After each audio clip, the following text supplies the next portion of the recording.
Senhor, és bem-vindo aqui, Senhor, que cura toda dor, Senhor, dá paz aos que confiam em ti, Senhor.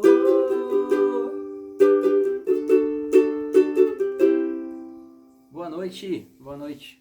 Tô aqui com meu pai e a gente vai fazer um experimento aqui, um teste. Uma experiência. A gente não tem palavra nenhuma pronta, nem nada. E a ideia que a gente queria fazer é abrir um livro aleatório. Tô aqui com a Bíblia Sagrada, né? Vocês devem conhecer. Livro mais importante da face da Terra.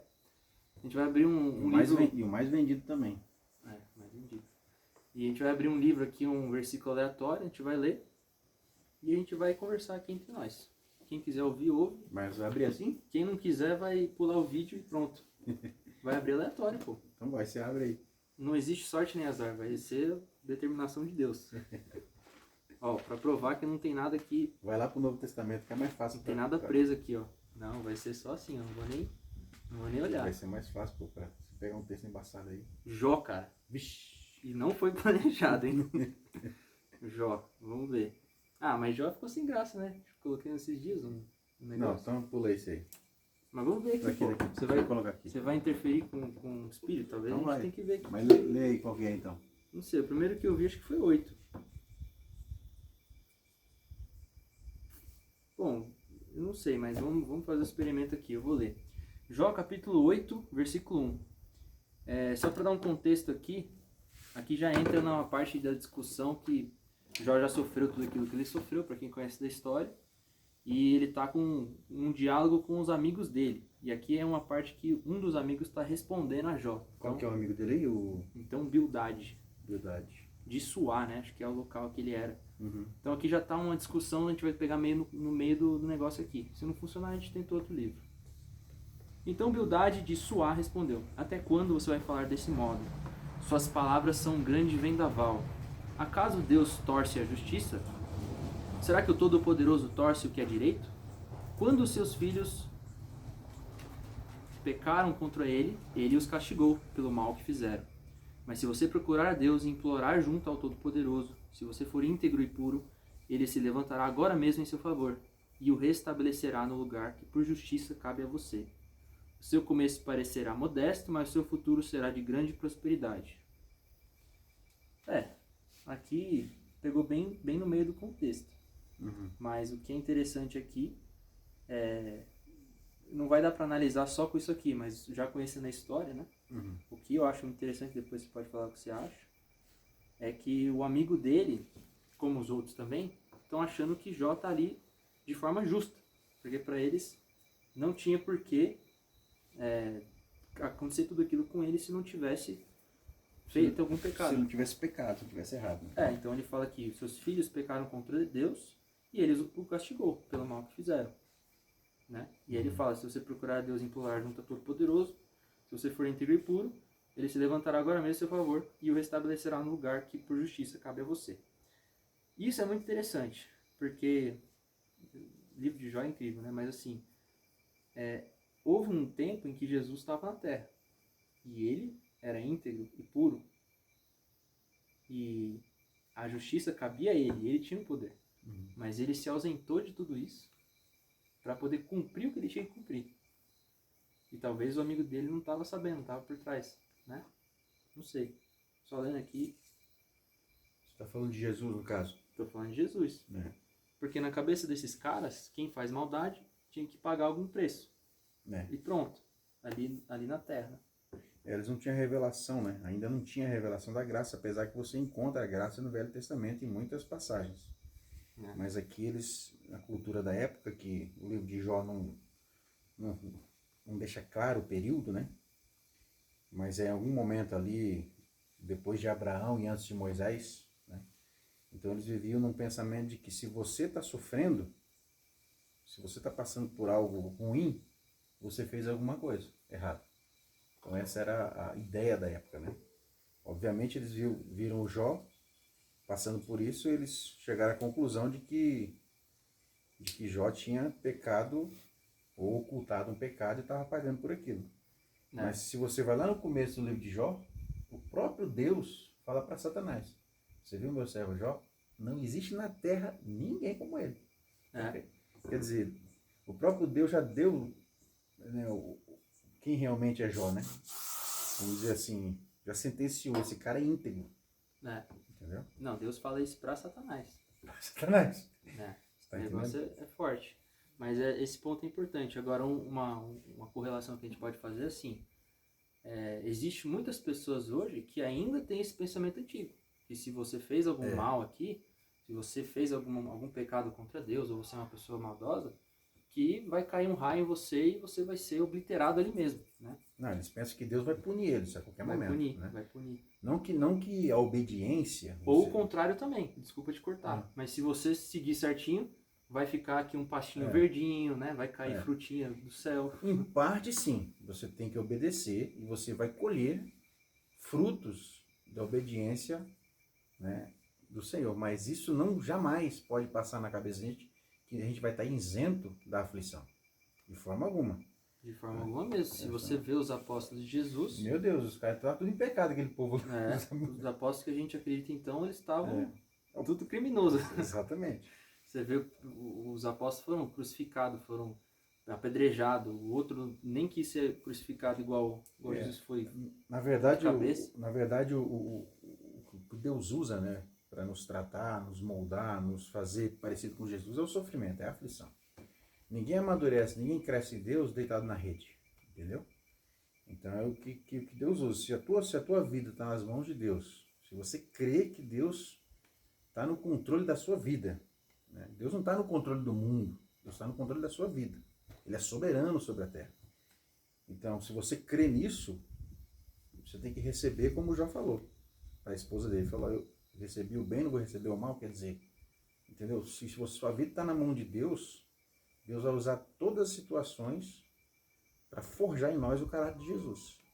E Jó é um farol, um foco em Jesus mesmo, que mostra que você, fazendo do seu braço, né, você se esforçando ao máximo, sendo o humano perfeito, não é suficiente para te salvar, para te trazer a Deus, para te trazer ao Pai.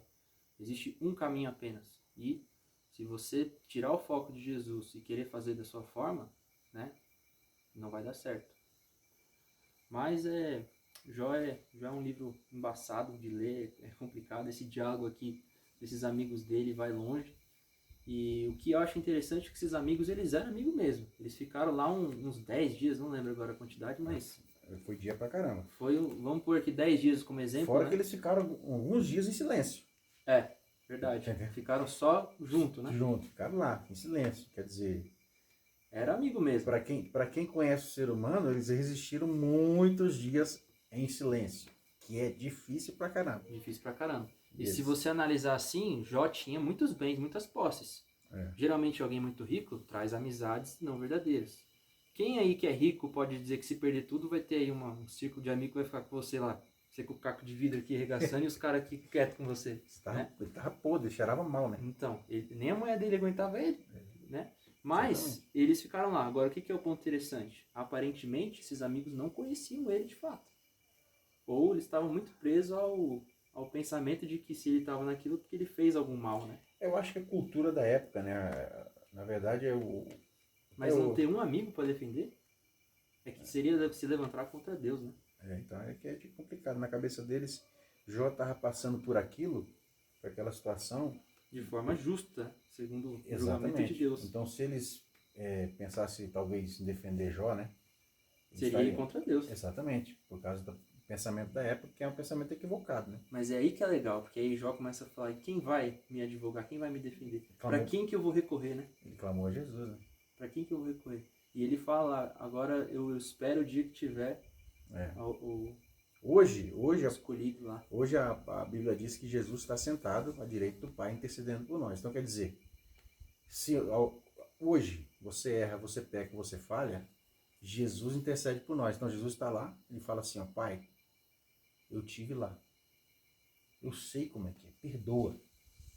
Naquele tempo, né, Jesus não tinha essa, vamos dizer, essa função, né? Ele era Deus, né? Ele era poderoso, ele estava com Deus, mas ele ainda não estava nessa posição que ele se encontra hoje. Né? Ele abriu mão da forma dele para vir como humano. Exato. E para todo sempre vai seguir sendo humano, 100% Deus, 100% humano. A sua mãe sempre fala isso, é isso mesmo. E minha mãe fala aquilo também de que quando a gente chegar no céu, ele vai falar das marcas, né? As pessoas vão perguntar, o que são essas marcas na sua mão, Jesus? Isso aqui são marcas que eu recebi quando eu estava na casa dos meus irmãos. É o que ele fala, né? Forte. Ele fez mais ou menos o que aconteceu na segunda vez que ele apareceu para os discípulos, né? Que ele mostrou para Tomé. É a marca de reconhecimento ali. Se você duvidar, você vai ver. É isso. Dizem que foi aqui, né? No pulso, porque se fosse na mão não ia segurar, né? Putz, cara, no pulso é embaçado. Você leu até onde aí?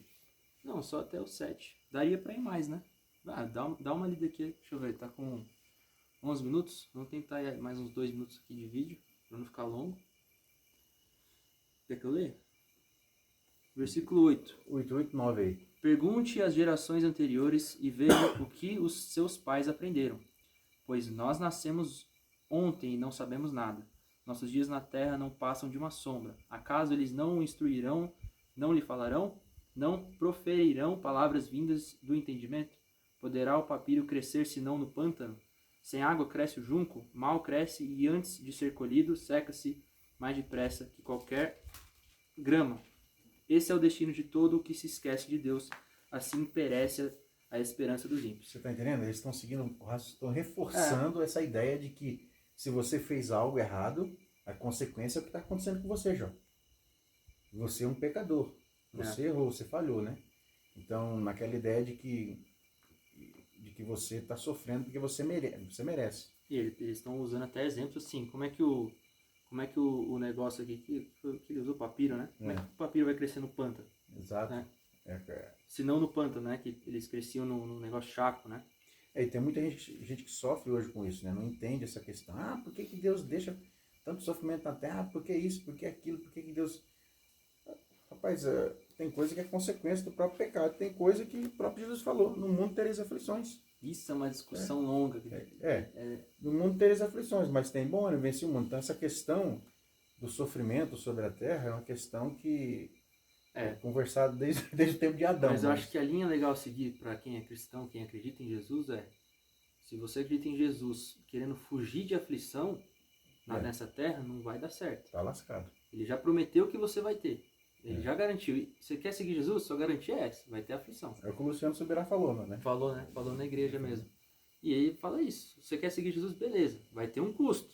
Mas o custo, ele é sempre menor do que a recompensa. É isso que a gente viu na pregação, né? Exatamente. E a recompensa é a vida eterna, com certeza.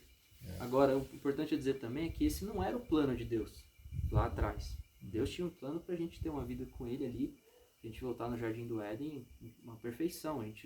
Deus não planejou esse sofrimento pra gente. Isso foi coisa É consequência do pecado, né? Consequência da escolha, né?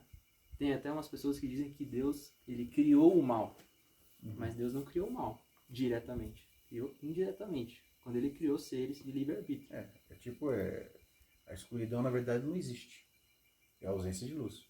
É mais ou menos isso. O mal não existe, é a ausência de Deus. Se afasta de Deus, né? Você vai acabar ou fazendo mal ou encontrando mal. Você vai ser atingido pela maldade, né? E tem uma galera que quer seguir o bem sem Deus, né? Não, eu vou ser do bem. O ateu do bem, né? É aquele... Eu sou ateu do bem, pô. Não existe. Vive em depressão, vive em ansiedade, vive com niilismo. Não existe o bem sem Deus. Deus não é uma pessoa que faz o bem, não é um ser que atua no bem. Ele é a fonte, ele é o bem. Então você está próximo dele, beleza. Você está mais longe dele, já era. Nossa consciência não é capaz de decidir o que é bom ou ruim. Ou decidir se a gente fez algo que é bom ou não. Exatamente. E estar com Deus é diário, né? Todos os dias. Você tem que separar um momento e estar com Ele.